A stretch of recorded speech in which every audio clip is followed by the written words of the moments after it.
Hello दोस्तों, नमस्ते। मैं कामनी शुक्ला स्वागत करती हूँ अपने यूट्यूब चैनल पर आप सभी का। दोस्तों, एक बहुत ही पुराना सावन झूला गीत आप लोगों को सुनाते हैं। आप लोगों को सुने और कैसा लगा कमेंट में ज़रूर बताएं। गंगा जमुना बीच पड़लाही डोलावा यरी पड़लाही डोलावा यरी कहु सासु झूलन जाई झूलन झूलन जनी करो बहु हरि हरि जनी करो बहु हरि हरि झूलन है बड़ी दूर लहुरी नदिया सासु हल बाली चल बाली हल बाली चल बाली लहुरा देवर संगे जाब एक प्यांग झूलली दूसर प्यांग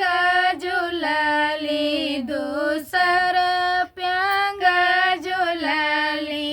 अरे तीसरे मछली तलवार मुड़वा तो गिरे सासु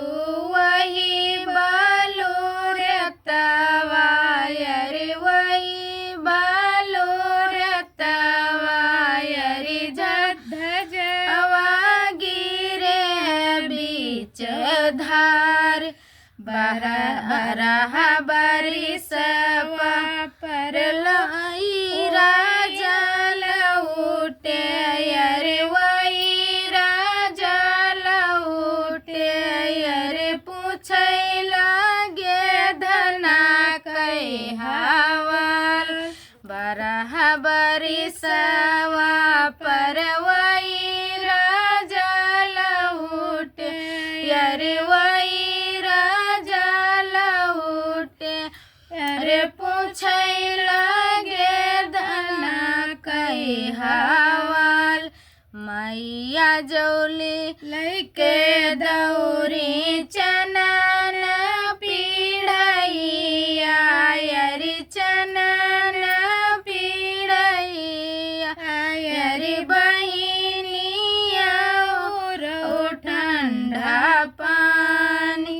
मैया जौदिया खा बहिनिया जौदिया खा बहिनिया जौदिया खा अरे धनिया नजरी नहीं होय तुहरी धना ब्याह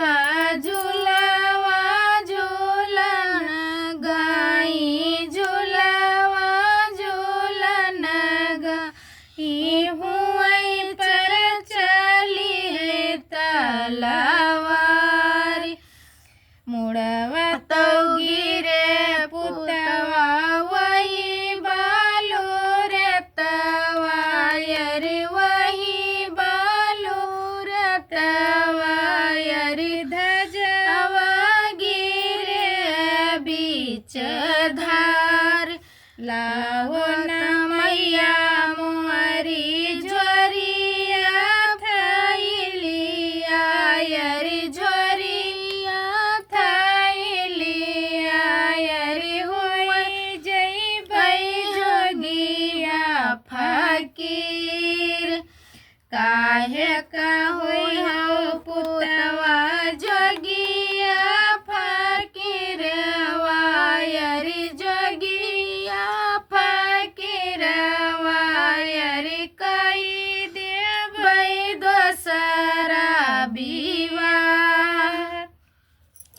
आगी लागे मैया तोरे दोसरा बियाहवा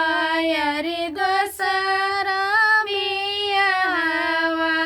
अरे बजर परई ससुरार चांद सूरज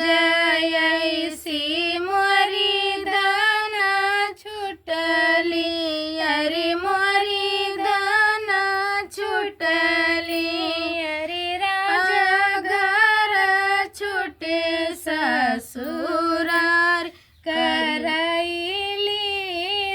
जा